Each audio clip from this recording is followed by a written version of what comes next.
Hello, welcome to Balaji education point. Basically guys, आज का जो वीडियो रहेगा वो वीडियो रहेगा वैदिक एज के ऊपर। इससे पहले मैं क्या क्या कवर कर चुका हूं एंशिएंट हिस्ट्री का। हम कवर कर चुके हैं इंडस वैली सिविलाइजेशन। नेक्स्ट हम लोग कवर कर चुके हैं बुद्धिज्म। ओके, हम लोग कवर कर चुके हैं जैनिज्म। हम लोग कवर कर चुके हैं इंट्रोडक्शन कि मेसोलिथिक क्या होता है, नियोलिथिक क्या होता है। ठीक है, इंट्रोडक्शन। तो ये लगभग 4 पार्ट जो है मैं कवर कर चुका हूं। In the 5th part we are going to cover about the Vedic age. ठीक है, ये पूरा चैप्टर जो है 2 पार्ट्स के अंदर रहेगा और ये पहला पार्ट है। This lecture is presented by me, my name is Jatin Singla. ज्यादा जानकारी के लिए आप नीचे लिखे हुए नंबर पे कॉल कर सकते हैं। ठीक है, मेरे जो पेड्स ग्रुप है उसमें मैंने इंडस वैली सिविलाइजेशन के 50 एमसीक्यू जो सबसे इंपॉर्टेंट है वो कवर किए हैं, बुद्धिज्म के 50 एमसीक्यू दिए और जैनिज्म के 50 एमसीक्यू किए हैं। और जैसे ही ये कवर्ड होगा मैं आपको वैदिक एज के 50 एमसीक्यू दूंगा अपने पेड ग्रुप्स के अंदर, जो लगभग पीपीएससी के पिछले 10 साल के पेपर्स को कवर करेंगे। चलिए आगे बढ़ते हैं। सबसे पहले वैदिक एज को समझने के लिए हमें यह समझना पड़ेगा कि जो वैदिक लिटरेचर है, वैदिक साहित्य है, वो बेसिकली 2 तरीके का होता है। एक होता है श्रुति और एक होता है स्मृति। श्रुति क्या है? जैसे मान लीजिए आपने कहीं से कोई बात सुनी। ठीक है, जो चीज हम लोग सुनते हैं दैट इज नोन एज श्रुति। सुनने के बाद आपके दिमाग में कितना की याद रहा that is known as smriti. I am clear? Vedic literature को 2 हिस्सों में बांटा गया है। One is called shruti and other one is called smriti. Shruti यानी कि विच इज हर्ड, जो हमने सुना है, एक जनरेशन से दूसरे जनरेशन तक हम लोग सुने हैं। याद रहे कि जो हमारे वेद हैं वो एक तरीके की श्रुति है। स्मृति सुनने के बाद हमें क्या याद रहा, that which is remembered. Next अब हम कवर करने वाले हैं वैदिक सिविलाइजेशन को, जो 1750 बीसी से लेकर 600 बीसी तक है। देखिए, सबसे पहले मैंने आपको पढ़ाया था Indus valley civilisation, IVC, Sindhu घाटी की सभ्यता। इंडस वैली सिविलाइजेशन का टाइम पीरियड मैंने आपको क्या बताया था? 2350 बीसी से लेकर 1750 बीसी। ठीक है, 1750 बीसी। अब देखिए, इंडस वैली सिविलाइजेशन जो है लगभग 1750 बीसी के टाइम पे डिक्लाइंड हो गई, यानी कि पतन हो गई। ठीक है, एक तरफ से एक सभ्यता का पतन हो रहा है और दूसरी तरफ से दूसरी सभ्यता की शुरुआत हो रही है। तो जहां से इंडस वैली सिविलाइजेशन का डिक्लाइनेशन शुरू हुआ, वहीं से हम लोग शुरुआत करते हैं किसकी? वैदिक सिविलाइजेशन की, यानी कि 750 से लेकर 600 बीसी तक। Am I clear? और आपको पता है कि बीसी में टाइम कम होता है, जब टाइम खर्च हो जाए, टाइम स्पेंड हो जाए, उसके बाद टाइम बढ़ने की बजाय कम होता है। ये आपको पहली वीडियो के अंदर मैंने समझाया था, इंट्रोडक्शन टू द हिस्ट्री के ऊपर। ठीक है, ये भी आपको एक रिक्वेस्ट है कि भाई डायरेक्ट वैदिकल सिविलाइजेशन देखने से पहले आप ढंग से देखिएगा। जो मैंने स्टार्टिंग में 4-5 वीडियो बताई हैं उनको देखने के बाद वैदिक सिविलाइजेशन देखिएगा, तभी कंसेप्ट क्लियर होगा। रट्टा नहीं आप मार सकते। खैर, आगे बढ़ते हैं हम लोग। तो वैदिक सिविलाइजेशन का टाइम पीरियड है 1750 बीसी से लेकर लगभग 600 BC. Okay, the word Veda, ठीक है, जो वर्ड है Veda means true knowledge. Very important. Veda शब्द का मतलब क्या है? True knowledge. ट्रू नॉलेज कहीं लिखा मिलेगा आपको प्योर नॉलेज, कहीं लिखा मिलेगा आपको सुपीरियर नॉलेज। क्लियर? वैदिक सिविलाइजेशन को वैदिक सिविलाइजेशन इसलिए कहते हैं क्योंकि इस समय पर वेदाओं की रचना हुई। ठीक है, हमारे 4 वेद है, ऋग्वेद, यजुर्वेद, सामवेद, अथर्ववेद। तो वैदिक सिविलाइजेशन इज नोन एज वैदिक सिविलाइजेशन बिकॉज इस समय पर वेद लिखे गए। और वेद शब्द का मतलब है सच्चा ज्ञान, pure knowledge, superior knowledge. Clear होगी बात? वेद जो है ये एक संस्कृत का शब्द है, याद रहे, ये एक संस्कृत भाषा का शब्द है। This word is belongs to which language? Belongs to the Sanskrit language. ठीक है, Vedas are also known as shruti. अभी आपको मैंने समझाया था कि श्रुति क्या होती है, जो हम लोग सुनते हैं और सुनने के बाद जनरेशन टू जनरेशन आगे बढ़ाते हैं, they are known as the Shruti. So Vedas are known as the Shruti which means is to hear, जो आपने सुना है, as they were passed from generation to generation, जो एक जनरेशन से दूसरी जनरेशन को चले गए थ्रू द वर्बल ट्रांसमिशन, यानी कि मौखिक संचार से। यानी कि आपने कहीं से सुना कि भाई ऐसा हुआ करता था, उसको आपने आगे किसी को बताया। ठीक है, इस जनरेशन ने अपनी नेक्स्ट जनरेशन को बताया, that is known as Shruti, through the verbal, यानी कि मौखिक संचार प्रक्रिया से। तो वेद शब्द का मतलब है true knowledge, pure knowledge, superior knowledge. Veda जो है श्रुति है, जिसका मतलब है कुछ सुना और आगे उसका संचार कर दिया। ठीक है जी।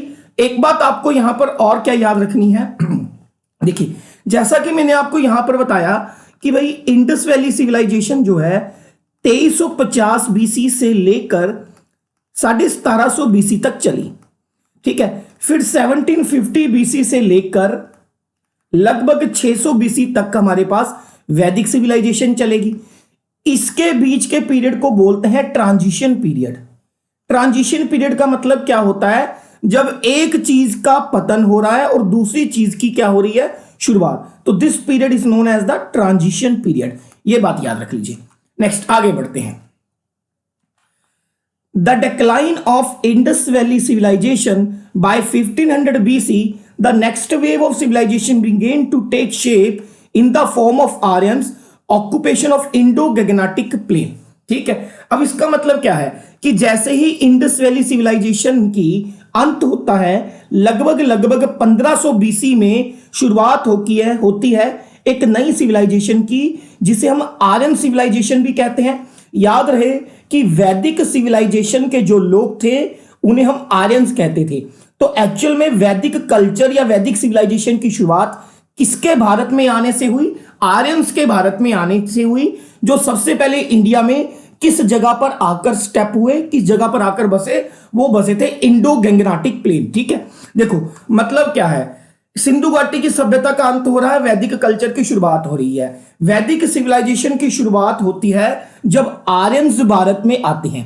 ठीक है, और आर्यंस ने ही भारत में आकर क्या लिखे, आर्यंस ने भारत की धरती पर आके लिखे वेदा।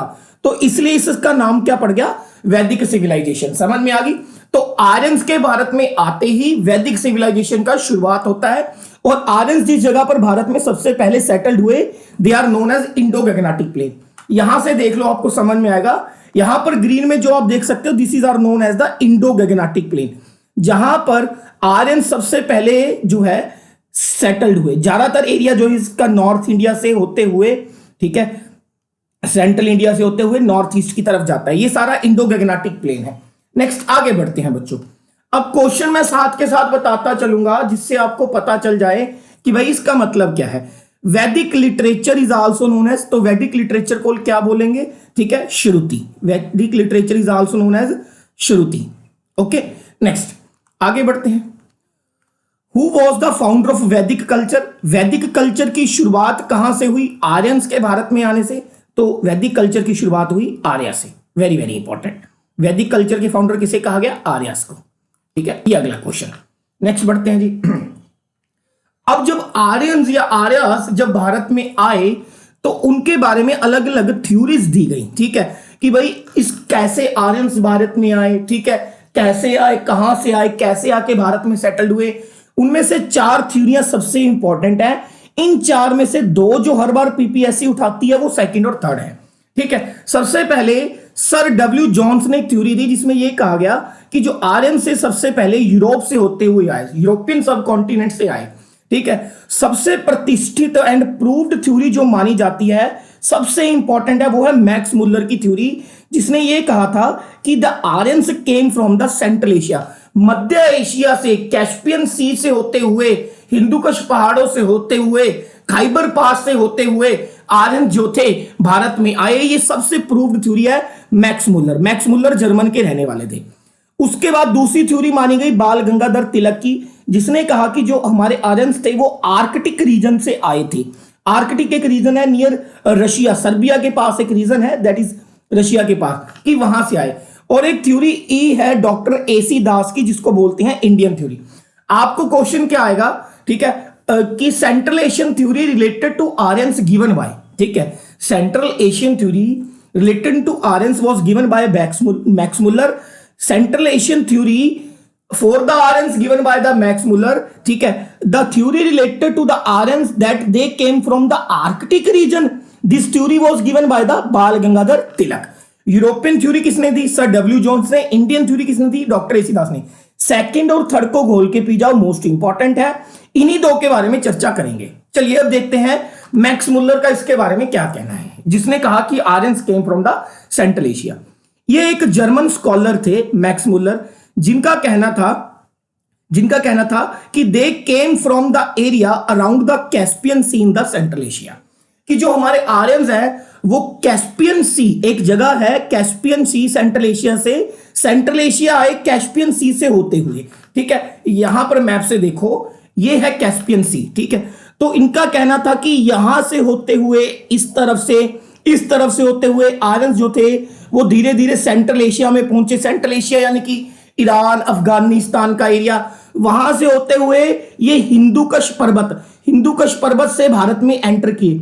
हिंदुकुश पर्वत से भारत में आने का एक जगह है, that is known as Khyber pass. तो कभी कभार क्वेश्चन पूछते हैं कि according to the Max Muller theory कि वो किस पास से थ्रू इंडिया में आए थे, दे केम फ्रॉम द खाइबर पास, ठीक है। खाइबर दर्रे दे राही ओ भारत दे विच आए सी। क्लियर होगी बात? नेक्स्ट, ठीक है। इनका आगे क्या कहना था, कहते जी 2 groups of Aryans are said to have came to Persia and India. देखिए कहते जी यहां से आपको समझ में आएगा कि 2 ग्रुप चले थे कैस्पियन सी से, ठीक है। एक ग्रुप आके पर्शिया जो इराक ईरान का एरिया बचता है, ठीक है, वहां पर सेटल्ड हो गया, और एक ग्रुप था वो धीरे धीरे आगे बढ़ता गया और आके कहां पर सेटल हो गया, इंडिया में। ये मैक्स मुलर की थ्योरी है कि कैस्पियन सी जो कि सेंट्रल एशिया में से है, वहां से होते हुए 2 ग्रुप चले थे। एक ग्रुप आके पर्शिया में सेटल हो गया और एक ग्रुप आकर कहां पे सेटल हो गया, इंडिया में सेटल हो गया, ठीक है। और जो ग्रुप इंडिया में आया they are known as Indo Aryans, ठीक है। Next, they were the first people who entered India through the north western pass. इसका कहना था कि आर्यंस ऐसे पहले लोग थे जो नॉर्थ वेस्टर्न यानी कि उत्तरी पश्चिमी दर्रे से भारत में आए थे। यहां पर देखो उत्तरी पश्चिमी का मतलब क्या है, आपको समझाया था। मान लो ये इंडिया है, ठीक है, मैप से समझने का है, बहुत डिटेल में जाके कवर कर रहा हूं मैं, ठीक है। मान के चलो ये हमारा पूरा इंडिया है, तो ये नॉर्थ हो गया, ये साउथ हो गया, ये ईस्ट हो गया, तो ये क्या हो गया, वेस्ट। तो नॉर्थ वेस्ट क्या हुआ, ये वाला, ठीक है, हिंदुकुश, खाइबर पास, ठीक है। तो ये पहले थे जो खाइबर पास से नॉर्थ वेस्ट होते हुए भारत में जिन्होंने एंट्री मारी। क्लियर होगी बात के नहीं होगी? Next, the common descendant of Aryans is also indicates by the fact that Sanskrit, the language of Indo-Aryans, is closely related to many language of Europe and some other language of Western Asia. अब Max Muller ने पहली theory तो ये रखी कि भाई ये लोग कैस्पियन सी में सेंट्रल एशिया से होते हुए भारत आए। अब इस थ्योरी को प्रूव करने के लिए उसने बहुत सारे प्रूफ दिए कि भाई क्यों मैंने माना कि they came from the Central Asia.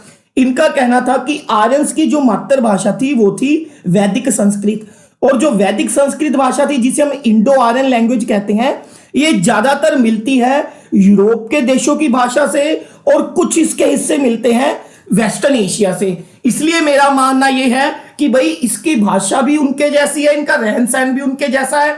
They came from where, they came from the Central Asia. एक इन्होंने साइंटिफिक टेस्ट किया था जिसको बोलते हैं हम लोग M17 जीन्स टेस्ट। एक वैज्ञानिक टेस्ट होता है M17 जीन्स क्या होते हैं, वंश, एक तरीके के खास गुण। ये वो जीन्स हैं जो ज्यादातर सेंट्रल एशिया के लोगों में पाए जाते हैं। जब ये टेस्ट दिल्ली और उसके आसपास के एरिया में किया गया तो ये सेम जीन्स वहां के लोगों में भी पाए गए, ठीक है। तो इसने कहा जी लो जी एक और प्रूफ है, मैंने टेस्ट करके बता दिया कि M17 जीन्स जो कि सेंट्रल एशिया के लोगों में पाए जाते थे, वही वैज्ञानिक जीन्स जो हैं दिल्ली और उसके आसपास के एरिया में पाए जाते हैं, जिससे यह पता चलता है कि the Aryans came from the Central Asia. एक और थ्योरी दी इन्होंने जिससे इन्होंने अपना मतलब जो बात है उसे पुख्ता किया कि क्यों मैं ऐसे मानता हूं कि they came from the Central Asia, ठीक है। सेंट्रल एशिया का एरिया कौन सा था, मैंने आपको बताया था ईरान, अफगानिस्तान, ये वाला एरिया। ईरान की एक बहुत ही पवित्र किताब है, ईरान देश की एक पवित्र किताब है जींद अवस्था। जींद अवस्था में भी ये थ्योरी दी गई है कि जो आर्यंस थे वो कहीं सेंट्रल एशिया से होते हुए इंडिया में गए, ठीक है। तो उन्होंने अपनी अगली थ्योरी का प्रूफ किसको बनाया, जींद अवस्था को, ठीक है जी। The Max Muller theory about invasion of Aryan was depend on the holy book of Iran known as Zend Avesta. कि मैक्स मुलर की जो थ्योरी थी कि आर्यंस जो है भारत में सेंट्रल एशिया से आए, वो एक और बात पर आधारित थी कि ईरान की जो पवित्र किताब है जिंद अवस्था, इसमें भी इस बात का जिक्र मिलता है। उन्होंने कहा कि ये खाइबर पास जो कि हिंदू कश माउंटेन्स का हिस्सा है, वहां से होते हुए भारत आए। क्लियर होगी। एक और इन्होंने अपना प्रूफ दिया कि मैं क्यों कहता हूं कि ये सेंट्रल एशिया से है। ठीक है, there is a city in Turkey, तुर्की में एक सिटी है दैट इज नोन एज बोगोकाशी। ठीक है, बोगोजोकी एक सिटी है तुर्की के अंदर। उस तुर्की की सिटी के अंदर एक इंस्क्रिप्शन मिली है। इंस्क्रिप्शन क्या होता है? शिलालेख, किसी मेटल के ऊपर, किसी पत्थर के ऊपर कोई चीज लिखी होना, शिलालेख। उसमें उन्होंने कहा है कि 4 जो है देवताओं का जिक्र मिलता है। Number 1 called Indra, Varuna, Mitra and Nasatyas. ठीक है, इंद्रा, वरुण, मित्रा एंड नसात्यास। और ये चारों गॉड जो हैं ऋग्वेद के अंदर इनका जिक्र मिलता है। तो इससे यह पता चलता है कि ये सेंट्रल एशिया से आए हैं। Am I clear? देखिए फिर से पूरा मैं आपको कोलैबोरेट करके बताता हूं, ध्यान से समझिएगा कि भाई किसने कहा। वो इंपॉर्टेंट क्वेश्चन है कि the Aryans came from the Central Asia, ये कहा मैक्स मुलर ने। मैक्स मुलर ने क्यों कहा? क्योंकि उसने कहा कि जो आर्यंस की भाषा है संस्कृत, वो इंडो आर्यन भाषा है जिसका ज्यादातर हिस्सा यूरोप से मिलता है और वेस्टर्न एशिया की भाषाओं से मिलता है। ठीक है, इन्होंने कहा कि आर्यन सबसे पहले लोग थे जो नॉर्थ वेस्टर्न से होते हुए भारत आए। फिर इन्होंने अपनी बात के सबूत के लिए ये डायग्राम दी जिसमें इन्होंने कहा कि ये कैस्पियन सी से होते होते हिंदू कश माउंटेन से होते हुए यहां पर एक पास पाया जाता है जिसे नोन एज खाइबर पास, वहां से होते हुए भारत के अंदर एंटर किए। अपनी बात की पुष्टि करने के लिए इन्होंने कुछ बातें कही। इन्होंने कहा कि भाई जो ईरान की होली बुक है जिंद अवस्था, उसमें भी इस थ्योरी का जिक्र मिलता है। फिर उन्होंने कहा कि तुर्की की एक सिटी है जिसका नाम है बोगोजोकोई। ठीक है, बड़ा टेढ़ा सा नेम है, इसको देख लेना। बोगोजोकोई एक सिटी है तुर्की के अंदर। वहां पर एक इंस्क्रिप्शन मिला है जिसमें वैदिक काल के 4 देवताओं का, भगवान का जिक्र है। One is called Indra, Varuna, Mitra and Nasatyas. ठीक है, तो ये अलग अलग अपनी थ्योरी को प्रूफ करने के लिए इन्होंने अलग अलग प्रूफ दिए। नेक्स्ट, यहां पर आप देख सकते हैं, ये है खाइबर पास। ठीक है, ये जो आप देख रहे हैं they are known as the Hindu Kush mountains, Hindu कश पहाड़। तो यहां से सेंट्रल एशिया से पीछे से होते हुए ये खाइबर पास हिंदू कश से होते हुए इंडिया में आए और इंडिया के अलग अलग हिस्सों में ये मूव किए। ठीक है, नेक्स्ट, अब आगे जी बाल गंगाधर तिलक की theory. According to Bal Gangadhar Tilak, Aryans originate in Arctic region. Bal Gangadhar theory के अकॉर्डिंग आर्यंस जो थे वो आर्कटिक रीजन से आए थे या आर्कटिक रीजन से शुरुआत हुई थी। यहां पर देखिएगा, ये है आर्कटिक रीजन, नॉर्थ पोल, उत्तरी ध्रुव के पास, जो कि रशिया में एक जगह है सेरेबिया, वहां पर है आर्कटिक रीजन। वहां से होते होते होते हुए नीचे एशिया की तरफ, यहां पर भारत की तरफ आए। ये इनकी थ्योरी थी। ठीक है, अब इनका आगे क्या कहना था? इनका कहना था कि आर्यंस भारत में आकर सबसे पहले जहां पर सेटल हुए उन्हें लैंड ऑफ 7 रिवर्स यानी कि सप्त सिंधु कहा जाता है। ठीक है, इनका क्या कहना था कि आर्कटिक रीजन से आर्यन आकर भारत में जहां पर सबसे पहले सेटल हुए उन्हें लैंड ऑफ 7 रिवर्स और सप्त सिंधु कहा जाता है या सप्त सिंधावा भी कहा जाता है। बाद में सप्त सिंधु का नाम जो था ब्रह्मवर्त पड़ गया था। ब्रह्मवर्त का मतलब क्या होता है? The land of Brahma. Aryans ने कहा, बाल गंगाधर तिलक ने कहा the Aryans came from the Arctic region. ठीक है, नॉर्थ पोल दे कोले, उत्तरी ध्रुव कोले ਜਿਹੜਾ आर्कटिक रीजन है ਉੱਥੋਂ ਆਏ। ठीक है, ਉੱਥੋਂ ਆ ਕੇ ਉਹ ਸਭ ਤੋਂ ਪਹਿਲਾਂ ਭਾਰਤ ਦੇ ਵਿੱਚ ਜਿਹੜੀ ਜਗ੍ਹਾ ਦੇ ਵਿੱਚ ਸੈਟਲ ਹੋਏ ਉਹਨੂੰ ਕੀ ਕਿਹਾ ਗਿਆ? लैंड ऑफ 7 रिवर या सप्त सिंधु, ਜਿਹੜਾ ਕਿ ਪੰਜਾਬ ਦਾ ਸਭ ਤੋਂ 올ਡੈਸਟ ਨੇਮ ਸੀ। ਬਾਅਦ ਚੋਂ ਸप्त सिंधु ਦਾ ਨਾਮ ਬਦਲ ਕੇ ਕੀ ਰੱਖਾ ਗਿਆ? ब्रह्मवर्त। ब्रह्मवर्त ਦਾ ਨਾਮ ਕੀ ਹੁੰਦਾ? The land of the Brahma. ठीक है, next, some historians believe that the area of Punjab where Aryans were first settled in modern day known as Haryana. कुछ इतिहासकार का यह भी मानना है कि जहां पर आर्यन सबसे पहले आकर पंजाब में सप्त सिंधु की धरती पर सेटल्ड हुए, मॉडर्न डे उस एरिया को किस नाम से जाना जाता है? मॉडर्न डे उस एरिया को हरियाणा के नाम से जाना जाता है। आप जरा हरियाणा के स्पेलिंग देखिए। ठीक है, यहां पर आपको आर्यंस का जिक्र मिलता है ना, ये देखिए आर्यंस शब्द का आता है। तो कहीं ना कहीं ये भी मानते हैं कि पंजाब की वो धरती जहां पर सबसे पहले आर्यंस आए वो आज का क्या था? हरियाणा। एक क्वेश्चन आता है, मैंने पंजाब जीके की वीडियो में भी बताया था कि भाई आर्यंस ने वेदों की रचना कहां पर करी? तो ऑप्शन आएगा सप्त सिंधु। वेदों की रचना किस धरती पर करी? Sapta Sindhu, the land of 7 rivers. Next, Vedic काल के अंदर 7 नदियां थी, ठीक है, the 7 rivers in the Rigvedic period. सबसे पहले लैंड ऑफ 7 का मतलब क्या है? द लैंड ऑफ 7 रिवर्स, 7 नदियां। तो ये वो 7 नदियां थी। सबसे पहले इंडस, जो आज इसका मॉडर्न नेम है, और वैदिक नेम क्या है इंडस का? सिंधु, वेरी वेरी इंपॉर्टेंट, ठीक है। सतलुज मॉडर्न नेम, और वैदिक नेम क्या है? शतुद्री। रावी, जिसको परुष्णी और इरावती कहते थे वैदिक काल में। ब्यास, विपासा, चेनाब, अस्कनी, जेहलम, वितास्ता, सरस्वती, शारुष्टी, सरस्वती, शारुस्ती, ठीक है, क्लियर है। नेक्स्ट, अब वैदिक एज को 2 हिस्सों में बांटा गया है। वैदिक एज का टाइम पीरियड क्या था भाई? 1750 से लेकर 600 बीसी तक, ठीक है, 1750 से लेकर लगभग 600 बीसी तक इनका समय काल था, ठीक है। अब 1750 से लेकर 1000 बीसी तक का जो समय काल है उसे बोलते हैं अर्ली वैदिक पीरियड, और 1000 बीसी से लेकर 600 बीसी तक का जो समय काल है उसे हम लोग क्या बोलते हैं? लेटर वैदिक पीरियड। तो वैदिक काल को, वैदिक एज को 2 हिस्सों में बांटा गया, अर्ली वैदिक एंड लेटर वैदिक। अर्ली वैदिक क्या है? It's the time period is between 1750 BC to 1000 BC. All Vedas are written in this period. Very very important question कि भाई वेदों की रचना अर्ली वैदिक पीरियड में हुई या लेटर वैदिक पीरियड में हुई? तो वेदों की रचना अर्ली वैदिक पीरियड के अंदर हुई। तो लेटर वैदिक पीरियड क्या है? जिसमें टाइम आता है 1000 बीसी से लेकर 600 बीसी तक। और ये क्यों इंपॉर्टेंट है? लेटर वैदिक पीरियड के अंदर ही आयरन की डिस्कवरी हुई। लोहे की डिस्कवरी कब हुई? लेटर वैदिक पीरियड के अंदर, ठीक है। अर्ली वैदिक पीरियड के अंदर, ठीक है, जो अर्लियर वैदिक पीरियड था उसमें आयरन नहीं था, लेकिन जो लेटर वैदिक पीरियड था उसमें आयरन की डिस्कवरी हुई। Very very important question. When was iron discovered? The iron was discovered in the later Vedic period, ठीक है। लोहे की डिस्कवरी, आयरन की डिस्कवरी कब हुई? लेटर वैदिक पीरियड के अंदर। वैदिक काल को 2 हिस्सों में बांटा गया है, early Vedic and later Vedic. Next, early वैदिक पीरियड यानी कि 1750 बीसी से लेकर 1000 BC. This period is also known as Rigvedic period. इस पीरियड को ऋग्वैदिक पीरियड भी कहते हैं। In this period, Aryans settled in most part of the North India, like Punjab and Haryana. कि अर्ली वैदिक पीरियड के अंदर जो आर्यन ज्यादातर थे वो नॉर्थ इंडिया, उत्तरी भारत में रहते थे, जैसे कि आज का पंजाब, आज का Haryana. When Aryans entered India, there was already a class division in their tribal structure.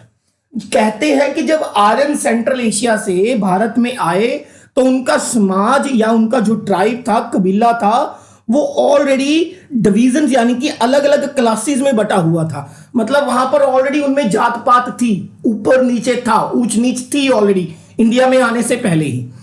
Aryans seem to have laid the stress on the purity of blood. जो आर्यंस थे जब वो भारत आए, जो भारत में रहने वाले लोग थे, उन्होंने उनके ऊपर यह दबाव डाला कि we are the pure blood, हम लोग जो है शुद्ध खून के हैं, हम लोग सुपीरियर क्लास के हैं। याद रहे, आर्यन शब्द का मतलब ही होता है सुपीरियर रेस, जो अपने आप को दूसरों से ज्यादा बढ़िया मानता है, belongs to a good family, अच्छे परिवार से होने का दावा करता है। आर्यन शब्द का मतलब होता है सुपीरियर रेस।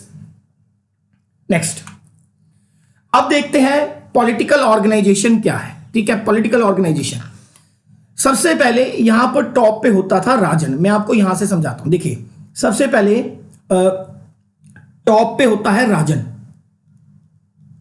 अकेला राजा, is on top, is called rajan, ठीक है। राजन जो है अपने सारे डिसीजन कुछ लिमिटेड लोगों यानी कि अपने मंत्रियों की सलाह से लेता है, ठीक है, जो ज्यादा नहीं होते थे, थोड़े से होते थे।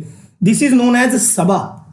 राजन अपने सारे डिसीजन कुछ लिमिटेड लोगों के पूछ के लेगा, दैट इज नोन एज सभा। अब सभा के जो लोग हैं, ये वाले जो सभा के लोग हैं, ये अपने अपने कबीले के मुखिया हैं, ठीक है। They are the head of the tribes. हर एक सभा का जो मुखिया है वो आगे अपने अपने ट्राइबल का हेड होगा, अपने अपने कबीलों का हेड होगा, ठीक है। इस तरीके से समाज बटा हुआ था। टॉप पे था राजन जो कि सबसे एबल है और स्ट्रॉन्गेस्ट है, ठीक है। उसके बाद राजन की सलाह के लिए कौन होता था? सभा। सभा में क्या थे? स्मॉल असेंबली होती थी जिसका काम क्या था? किंग को एडवाइस देना, गाइड करना, किंग को सलाह देना, मशवरा करना। समिति क्या होती थी? Large assembly. देखिए सभा के जो मुखिया थे इनके नीचे बहुत सारे गांव आया करते थे, विलेजेस आया करते थे। इन गांवों के लोगों को कोलेक्टिवली बोलते थे समिति। आई होप क्लियर होगा। एक बार फिर से देखो, टॉप पे क्या था? राजन, यानी कि राजा समाज के अंदर। राजा की सलाह के लिए स्मॉल असेंबली होती थी जिसको हम लोग क्या बोलते थे? सभा। सभा के जो लोग थे वो बहुत सारे गांव को मिलाकर एक जो ट्राइब बनता था उसका मुखिया था, यानी कि मल्टीपल विलेजेस का एक मुखिया बनता था सभा, सभा का हेड, ठीक है। तो भाई सभा के नीचे जितने भी लोग आते थे they are known as the samiti, okay. और समिति जो है लार्ज असेंबली हुआ करती थी, ओके क्लियर। नेक्स्ट देखते हैं। Sabha, small assembly, important members of the tribe advised and guided the king. Samiti, large assembly, opinion on important matters given by any member. और इसमें एक बात और थी कि भाई इन सभा और समितियों में womens also can take participate, महिलाएं जो थी वो भी हिस्सा ले सकती थी। तो पॉलिटिकल ऑर्गेनाइजेशन के अंदर टॉप पे राजा, राजे का बाद आता था सभा, सभा के बाद क्या आती थी? समिति आया करती थी। नेक्स्ट आगे देखते हैं, ठीक है। मैनी ट्राइब्स, ट्राइब्स जिन्हें हम लोग क्या बोलते थे? जनास। और बहुत सारे ट्राइब्स का मतलब होता है आदिवासी कबीले, बहुत सारे कबीलों को हम जनास बोलते थे और जनास का जो मुखिया होता था उन्हें हम लोग क्या बोलते थे? राजना। अब जो जना है यानी कि जो ट्राइब्स है वो बहुत सारे विलेजेस को मिलाकर बनता है, ठीक है। एक कबीला जो है बहुत सारे छोटे विलेजेस को मिलाकर बनता है। उन छोटे विलेजेस को हम लोग क्या बोलते थे? ग्राम्स। हर एक ग्राम का एक लीडर होता था जिसको हम लोग क्या बोलते थे? Gramani, the head of the village. In the Vedic kaal the head of the village is known as the gramani. Am I clear? Next, other facts about the political organisation of early वैदिक पीरियड। सबसे पहले कि जो अर्ली वैदिक period थी या जो वैदिक पीरियड था ये एक रूरल सिविलाइजेशन था। इसको कभी मत भूलिएगा, वेरी वेरी इंपॉर्टेंट, क्योंकि इंडस वैली सिविलाइजेशन, सिंधु घाटी की जो सभ्यता थी वो एक अर्बन यानी कि शहरी सिविलाइजेशन थी, लेकिन जो वैदिक काल है वो एक रूरल सिविलाइजेशन है। याद रखना, वेरी वेरी इंपॉर्टेंट क्वेश्चन। दूसरा, ये सोसाइटी जो थी मोनेरिकल सोसाइटी थी। मोनेरिकल सोसाइटी का मतलब क्या होता है? जहां पर एक बंदे के हाथ में पावर होती है, मोनार्क, किंग, ठीक है। There was no regular revenue system and the kingdom was maintained by a voluntarily tribute. देखिए यहां पर क्या कह रहा है राजनीतिक ऑर्गेनाइजेशन के बारे में कि ये एक विलेज की सोसाइटी थी जो अपने आप को मोनारिकल टाइप यानी कि जहां पर एक बंदा पूरे विलेजेस को हेड करता था, संस्था थी। दो तरीके के टैक्स लगाते थे। ये क्वेश्चन कम से कम 10 बार पूछा गया है कि वैदिक काल में टैक्स को किस शब्द से रिप्रेजेंट किया जाता था? वैदिक काल में टैक्स को बाली शब्द से रिप्रेजेंट किया जाता था।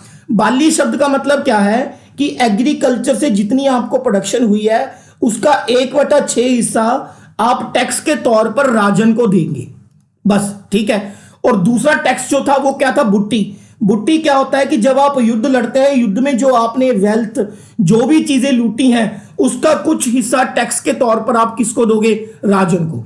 मैं फिर से समझा रहा हूं, वैदिक काल एक रूरल सोसाइटी थी, मोनेरिकल टाइप सोसाइटी थी।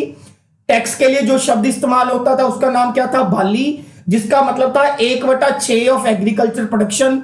बूटी का मतलब क्या था कि भाई ज्यादातर युद्ध में जो लूटा हुआ सामान है उसका कुछ हिस्सा आप टैक्स के तौर पर राजे को दे दोगे, ठीक है। नेक्स्ट, अब देखो आर्यंस जो थे जब इंडिया में आए उन्होंने हर जगह पर जीत प्राप्त करी।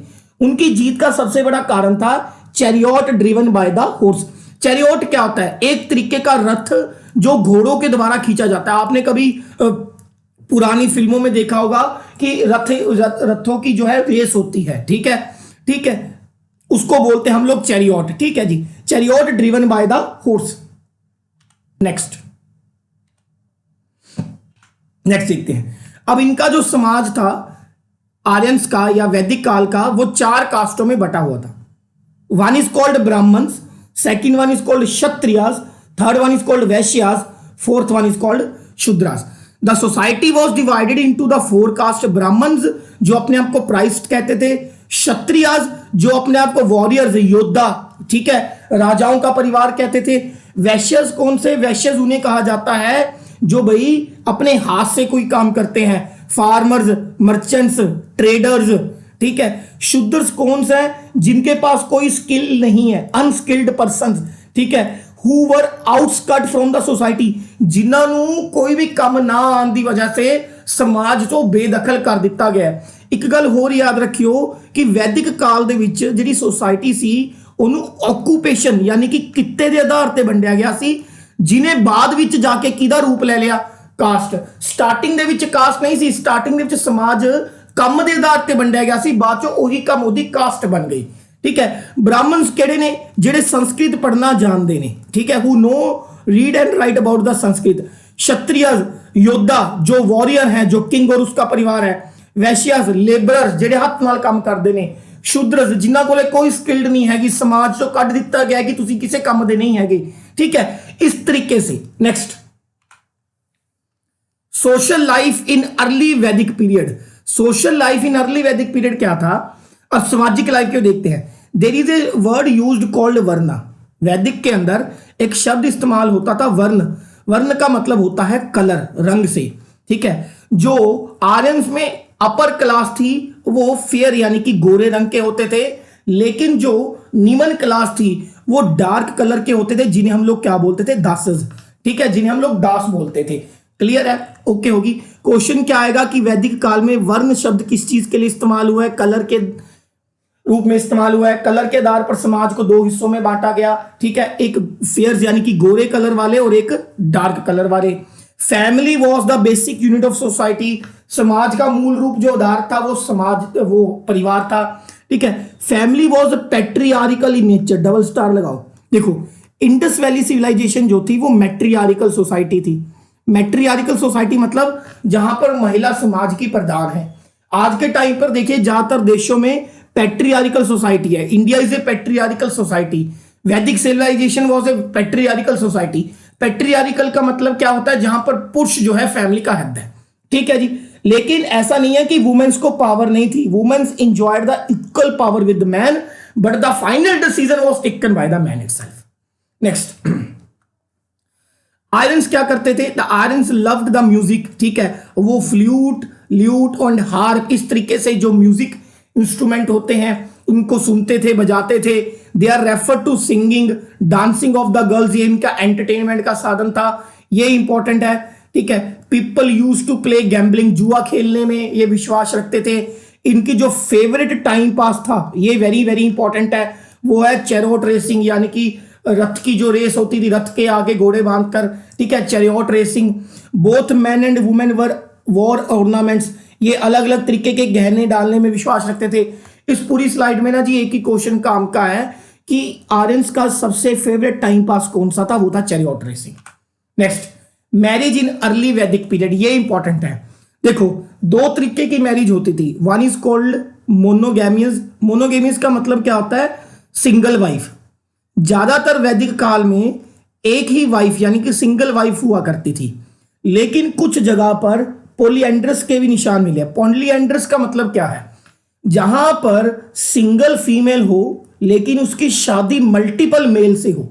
अ single female married to multiple males, they are known as a polyandrous, ठीक है जी। दो तरीके की मैरिज के निशान मिले हैं। One is called monogamous, that is marrying to the one person, and polyandrous that mean a woman married to more than one man, ठीक है। There is no example of child marriage, ठीक है, बाल विवाह का कोई निशान नहीं मिला। मैरिज की जो नॉर्मल एज थी वो कितनी थी, 16 साल से लेकर कहां तक, 17 साल तक। नेक्स्ट, इकोनॉमी, वहां की जो अर्थशास्त्री है वो कैसे चलती थी। देखो, इकोनॉमी में ये याद रखिए कि जो अर्ली वैदिक पीरियड था उसमें हर एक तरीके का ऑक्यूपेशन यानी कि कित्ता मिलता सी, हर एक तरीके का काम सी, एक्सेप्ट ब्लैकस्मिथ। ब्लैकस्मिथ की हुंदा है लोहार। हुणी मैं ਤੁਹਾਨੂੰ ਦੱਸਿਆ ਸੀ ਵੀ अर्ली वैदिक पीरियड ਦੇ ਵਿੱਚ वेद लिखे गए। लेटर वैदिक पीरियड ਦੇ ਵਿੱਚ आयरन ਦੀ यानी कि लोहे ਦੀ डिस्कवरी हुई। ਤਾਂ ਉਰੇ क्वेश्चन ਕੀ ਆਂਦਾ ਹੈ कि अर्ली वैदिक पीरियड ਦੇ ਵਿੱਚ ਕਿਹੜਾ ਕਿੱਤਾ ਨਹੀਂ ਕੀਤਾ ਜਾ ਸਕਦਾ ਸੀ ਜਾਂ ਕਿਹੜਾ ਕਿੱਤਾ ਨਹੀਂ ਹੁੰਦਾ ਸੀ। ਤਾਂ ਬਲੈਕ ਸਮਿਥ ਦਾ ਕਿੱਤਾ ਨਹੀਂ ਹੁੰਦਾ ਸੀ, लोहार दा किता नहीं हुंदा सी क्योंकि लोहे दी डिस्कवरी लेटर वैदिक पीरियड दे विच हुई है। ठीक है जी, उरे वो यही कह रहे हैं इन अर्ली वैदिक period all occupations were started except blacksmith. ठीक है जी, next they followed the mix economy. मिश्रित अर्थव्यवस्था हुआ करती थी। मिश्रित अर्थव्यवस्था क्या होती है? जिसमें दो या दो से ज्यादा चीजें आपस में आपसी सहयोग से अर्थव्यवस्था को चला रही हैं। और वो दो चीजें क्या थी? एक तो थी पेस्ट्रोल और दूसरी थी एग्रीकल्चर। पेस्ट्रोल क्या होता है? जो सभ्यता, जो समाज पुरोहितों के सिर पर चलता है, प्राइस्ट के सिर पर चलता है, ब्राह्मण्स के सिर पर चलता है। दूसरा जिसका कुछ हिस्सा एग्रीकल्चर यानी कि कृषि के हिस्से से चलता है। तो इन दोनों के आपसी सहयोग से समाज चलता था, इसलिए अर्ली वैदिक पीरियड को मिक्स्ड इकोनॉमी भी कहा जाता है। ठीक है, अब एक क्वेश्चन आता है कि वैदिक काल में सबसे इंपॉर्टेंट जो एनिमल था वो कौन था? Cow. Very very important. Indus valley civilization में काऊ का कोई जिक्र नहीं मिला, लेकिन वैदिक काल में सबसे इंपॉर्टेंट जो जानवर था काऊ था। इवन की जो ज्यादातर वॉर्स हुआ करती थी, जो टैक्स दिया जाते थे, हरजाने भुगताया करते थे, वो किसके रूप में होते थे? काऊ के रूप में, कि आप मुझे इतनी काउस देंगे तब आप युद्ध हार गए या युद्ध जीत गए। शादियों में दहेज के नाम पर काउस दिया जाया करती थी। तो वैदिक काल में जो सबसे प्रोमिनेंट एनिमल था वो कौन सा था? काऊ था। Most important form of wealth was cow. Next, horse was also as important as the cow. ठीक है, standard unit of exchange was cow. कहता जी जो हॉर्स था वो भी लगभग काउ जितना ही इंपॉर्टेंट था। स्टैंडर्ड यूनिट ऑफ एक्सचेंज, अगर कोई चीज खरीदनी है तो बदले में आपको क्या देनी पड़ेगी? काउ देनी पड़ेगी, इतना इंपॉर्टेंट था। कहता जी at the same time coins were also there. सिक्कों का इस्तेमाल होता था और वैदिक काल में जो गोल्ड कॉइन थे उन्हें हम लोग निशक्का बोलते थे। ठीक है, निशक्का बोलते थे गोल्ड कॉइन्स को। They lived in mud settlement. ठीक है, गारे से बने हुए हाउस में रहते थे। जो उस समय के फिजिशियन से, फिजिशियंस मतलब डॉक्टर टाइप, ठीक है, फिजिशियंस वर कॉल्ड, ठीक है, विशाखास। द फिजिशियंस वर कॉल्ड विशाखास। Varuna called the colour. ठीक है, फिजिशियंस वर कॉल्ड द विशाखास। और जो उनकी स्टेपल होती है विशेष क्रॉप, जो उनकी खास फसल थी, उनको बोलते थे बार्ले। और वैदिक काल में बार्ले का नाम क्या था? यावा। ये मैं बारी बारी से वैदिक काल में इसको ये कहता इसलिए पूछता हूं क्योंकि एक क्वेश्चन आता है कि इन द वैदिक पीरियड बार्ले इज कॉल्ड यावा। बार्ले यानी कि जौ। ठीक है, बार्ले यानी कि जौ। ठीक है जी, clear. Next, religious life of early वैदिक पीरियड। यहां से क्वेश्चन आता है गॉड्स के ऊपर। जो उनकी धर्म था, उनकी जो विश्वास था, उनका जो परमात्मा था, ठीक है, वो नेचुरलिस्टिक पॉलिथीजियम था। नेचुरलिस्टिक पॉलिथीजियम क्या होता है? इसको दो शब्दों में तोड़ दो। One is called naturalistic. Naturalistic मतलब प्राकृतिक। प्राकृतिक में क्या होता है? जैसे तूफान का आना, बिजली का कड़कना, मींह का आना, ठीक है, बाढ़ का आना, वो नेचुरलिस्टिक है। पोली का मतलब होता है मैनी। अथीजियम का मतलब होता है गॉड। यानी कि वो एक से ज्यादा ऐसे कुदरती भगवानों में विश्वास रखता था। एक से ज्यादा गॉड में विश्वास रखता था और वो गॉड जो थे कुदरत से जुड़े हुए थे। सबसे इंपॉर्टेंट गॉड जो उनका था वो था इंद्रा। डबल स्टार लगा लो, क्वेश्चन आता है। द मोस्ट प्रोमिनेंट वैदिक गॉड वॉज इंद्रा, देन अग्नि, देन सूर्य। आगे देखेंगे, ठीक है। अब देखो, Indira the most prominent God. Indira किसका गॉड था? द गॉड ऑफ वॉर, युद्ध का देवता, तबाही का देवता। अग्नि गॉड ऑफ फायर, अग्नि आग का देवता। Varun God of water, water और नेचुरल क्लाइमिटीज, जितनी भी प्राकृतिक आपदाएं आती हैं जैसे बाढ़ का आना, वो उसका देवता वरुण को कहते थे। Soma the god of plants, पेड़ पौधों वनस्पति का देवता। पुरंदर, पुरंदर इंपॉर्टेंट है, गॉड ऑफ थंडर, बिजली का देवता, ठीक है, तबाही का देवता। मारूस गॉड ऑफ स्टॉर्म, तूफान का देवता। सबसे प्रोमिनेंट था इंद्रा, याद रखिएगा, वेरी वेरी इंपॉर्टेंट। अर्ली वैदिक पीरियड में the most important God was the Indira. Next, अब हम पढ़ेंगे वैदिक लिटरेचर के बारे में। 4 वेद लिखे गए। Veda, the word Veda means true knowledge और the light of the truth और द प्योर नॉलेज। ये आपको मैं बता चुका हूं। Veda are also known as the Shruti, ठीक है। देर आर 4 वेद, 4 वेद हुए हैं। Rigveda, Samaveda, Samaveda, Yajurveda, Atharvaveda. The all Vedas are written in Sapta Sindhu. सप्त सिंधु की धरती पर लिखे गए, ठीक है, जो कि पंजाब का सबसे पुराना नेम है। ये क्वेश्चन पूछ लेते हैं। नेक्स्ट, ऋग्वेद, सामवेद एंड यजुर्वेद, ये जो पहले तीन वेद है, they are collectively known as Trayi और ट्रियो। ठीक है, जो पहले तीन वेद है, ऋग्वेद, सामवेद, यजुर्वेद, इन तीनों को मिलाकर जो बनता है उसे बोलते हैं ट्रियो। क्लियर? जो हमारा अर्थवेद है, अधर्वेद है, ये वाला अधर्वेद है, ये सबसे नया वेद है, मतलब सबसे लास्ट में ये लिखा गया। अब इसमें क्या कह रहे हैं? Each Veda is further divided into Samhitas. Each Veda को उपवेद में बांटा गया था। ऋग्वेद का जो उपवेद है उसे क्या बोलते हैं? आयुर्वेदा। सामवेद का जो उपवेद है उसे बोलते हैं गंधर्वेदा। उपवेद क्या है? वेद की व्याख्या को सरल करने के लिए सरल भाषा में इलेबोरेट करके पूरा खोल के लिखा गया Veda, that is known as the Upaveda. तो हर एक वेद का आगे के उपवेद का क्वेश्चन आता है। ऋग्वेद के उपवेद को क्या बोलते हैं? आयुर्वेद। सामवेदा के उपवेद को क्या बोलते हैं? गंधर्वेद। यजुर्वेदा के उपवेद को क्या बोलते हैं? धनुर्वेद। ठीक है, अधर्वेदा के उपवेद को क्या बोलते हैं? शिल्पवेद। क्लियर होगी बात? नेक्स्ट देखते हैं। अब हम ऋग्वेद के बारे में पढ़ेंगे। ऋग्वेदा क्या है? Oldest religious text in the world. ये क्वेश्चन है, डबल स्टार लगा लो। दुनिया में सबसे पुराना टेक्स्ट यानी कि कोई किताब, कोई ग्रंथ जो मिलता है, जिसका जिक्र मिलता है, that is known as Rigveda. ठीक है, ये लगभग 1700 बीसी में कंपोज्ड किया गया, written in Brahma script, Brahmi script के अंदर लिखा गया, और लैंग्वेज इसकी संस्कृत थी। अब देखो, गुरुमुखी, पंजाबी की स्क्रिप्ट कौन सी है? गुरुमुखी, लेकिन लैंग्वेज कौन सी है? पंजाबी। उसी तरीके से ऋग्वेद की स्क्रिप्ट यानी कि लिपि तो ब्रह्मी है, पर रिटन ये किसके अंदर है? वैदिक संस्कृति के अंदर। फिर से देख लो, ऋग्वेद क्या है? दुनिया का ओल्डेस्ट रिलीजियस टेक्स्ट है इन द वर्ल्ड, जिसकी रचना 1700 बीसी में हुई। स्क्रिप्ट इसकी ब्रह्मी है, भाषा इसकी संस्कृत है। इसके अंदर टोटल कितने हाइमन्स है? टोटल 1028 हाइमन्स। एक तरीके से आप शब्द कह लो, मंत्र कह लो। ठीक है, इसको 10 मंडल यानी कि 10 अध्यायों में बांटा गया है। तो डायरेक्ट क्वेश्चन आता है कि दुनिया का ओल्डेस्ट रिटन स्क्रिप्ट कौन सा है? ऋग्वेद। किस स्क्रिप्ट में लिखा गया? ब्रह्मी। भाषा कौन सी थी? वैदिक संस्कृत। कितने हाइमन्स है? 1028 हाइमन्स। कितने मंडल्स में बांटा गया है? 10 मंडल्स में बांटा गया है। ठीक है, एक बैटल हुई थी पुराने टाइम पे जिसका जिक्र ऋग्वेद में है, battles of 10 Kings. Very very important, the battle of 10 Kings, जिसे हम लोग 10 राजन का युद्ध भी बोलते हैं। द बैटल ऑफ 10 किंग, 10 राजन का युद्ध। तो क्वेश्चन आता है कि ऋग्वेद के अंदर सबसे इंपॉर्टेंट जो बैटल मेंशन मिलती है उसका नाम क्या है?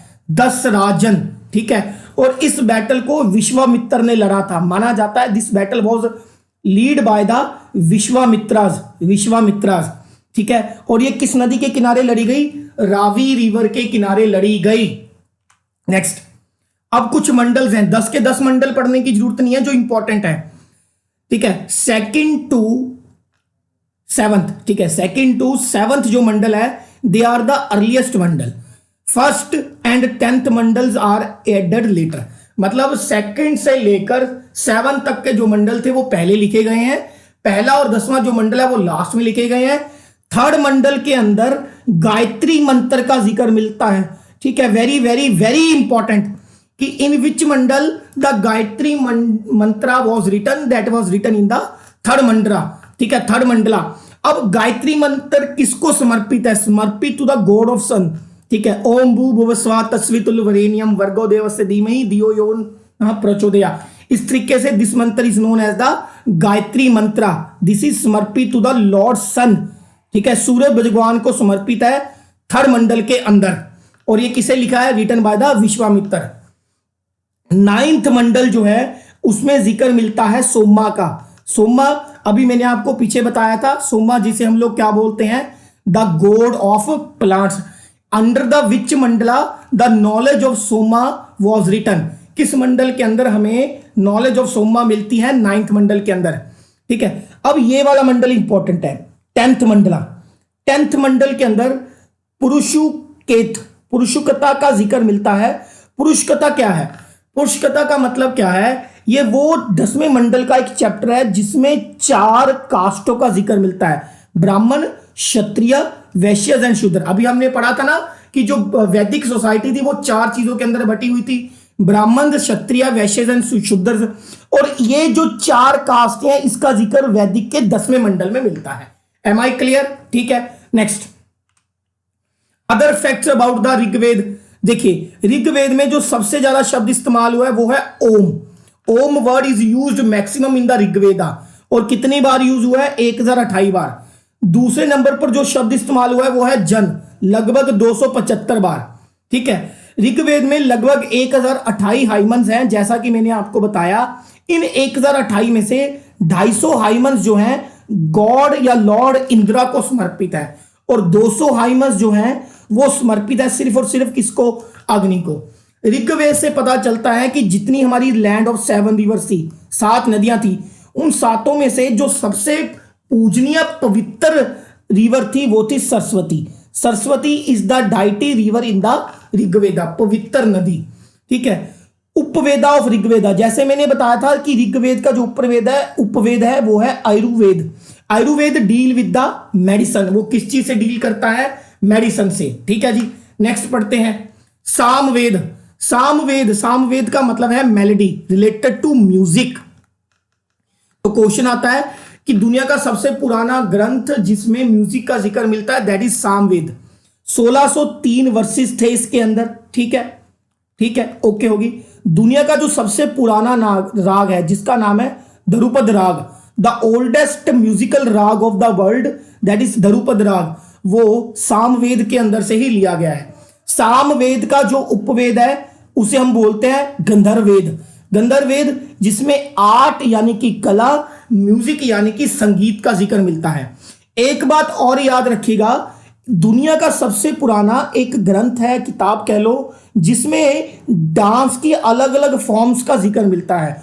उस ग्रंथ का नाम है नाट्य शास्त्र, और वो किसके द्वारा लिखा गया था? भरत मुनि। और नाट्य शास्त्र का जिक्र भी हमें किसके अंदर मिलता है? सामवेद। डायरेक्ट क्वेश्चन आता है, हु रोट द नाट्य शास्त्र? The Natya Shastra was written by the Bharat Muni. Next Yajurveda. ठीक है, ये डील करता है परफॉर्मेंस ऑफ सैक्रिफाइस। सैक्रिफाइस का मतलब बलिदान, इन चीजों से इसका रिलेट करता है। तो क्वेश्चन आता है कि जो बलि है या बलि की प्रथाएं हैं उसका जिक्र किस वेद के अंदर मिलता है? यजुर्वेद।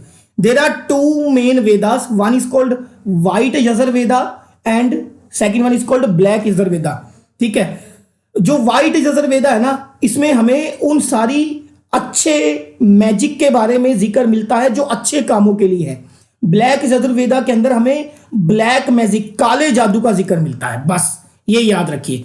यजुर्वेदा का मतलब होता है जिसमें जिक्र है बलि का। यजुर्वेदा 2 हिस्सों में बांटा गया है, white Yajurveda, black Yajurveda. White Yajurveda is known as Shukla Yajurveda and the black Yajurveda is known as the Krishna Yajurveda. ठीक है, यजुर्वेद का जो उपवेदा है उसे नोन एज धनुर्वेदा, जिसमें हमें वॉरफेयर यानी कि युद्ध करने की टेक्निक्स के बारे में बताया गया है। क्लियर होगी? ऋग्वेद का उपवेदा कौन था? ऋग्वेद का उपवेदा था हमारे पास आयुर्वेदा। ठीक है, सामवेद का उपवेदा हमारे पास क्या था? गंधर्ववेदा। यजुर्वेद का उपवेदा हमारे पास क्या था? धनुर्वेदा। अब आ गया अधर्वेद। अधर्वेद का लिखने का जो तरीका है बाकी 3 से अलग है। इसमें लगभग 711 हाइमन्स हैं, 5987 मंत्र हैं, 20 इसके अंदर कांड्स का मतलब है अध्याय हैं। क्लियर होगी बात? ओके है। इसका जो उपवेदा है उसको बोलते हैं शिल्पवेदा। शिल्पवेदा क्या होता है? आर्किटेक्चर, बिल्डिंग कैसे बनानी है उससे रिलेट करता है। Am I clear? Okay, next. अब कुछ क्वेश्चंस हैं जो हमने अभी तक पढ़े हैं। द वर्ड आर्यंस किस चीज को रिलेट करता है? सुपीरियर रेस को। ठीक है, the Aryans relate to the superior race. Staple food of Vedic Aryans का जो आवश्यक, ठीक है, या रोजाना इस्तेमाल होने वाला फूड था वो कौन सा था? अगर वैदिक आर्यंस की स्टेपल क्रॉप पूछे तो वो बार्ले है, जिसे हम जौ कहते हैं। ठीक है, लेकिन इनका स्टेपल फूड है मिल्क, गाय के मिल्क से बने हुए प्रोडक्ट्स इनका स्टेपल फूड है। Very important question. Next, who is the most important god in Rigveda? ठीक है, ऋग्वेद के अंदर सबसे इंपॉर्टेंट गॉड कौन था? इंद्रा। रिटर्न ऑफ आर्यंस, ये एक बुक है जो आर्यंस के इतिहास के ऊपर लिखी गई है। This book was written by Bhagwan S Gidwani, Bhagwan S Gidwani, very very important.